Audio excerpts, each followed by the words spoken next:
Welcome to Burlap Teachers. Enjoy the video. You start by getting posture and intent right. Stand or sit straight and relax your shoulders so motion is controlled. Once done, bring your dominant hand to chest level with the palm toward you and fingers aligned.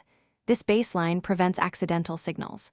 Make sure to look at the recipient with soft eye contact so your gesture reads as deliberate rather than nervous.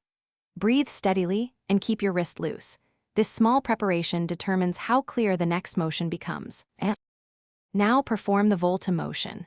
Bend only the index finger at the proximal joint while the rest of the hand stays calm, which isolates the signal. Then rotate your wrist outward about 30 degrees and execute a quick forward flick of that finger in a single smooth action.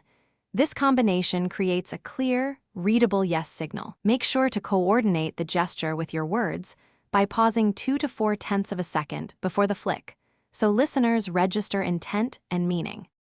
To finish, return your hand smoothly to the baseline and add a slight nod to confirm the yes. This closure removes ambiguity and signals completion. If the gesture is missed, slow the motion to half a second or up to 1 second, repeat once deliberately, and pair it with a verbal yes to reinforce meaning. If people misread you often, reduce rotation to 30 to 60 degrees and keep spacing consistent so the motion stays distinct. Thanks for watching. Consider subscribing if this video helped you.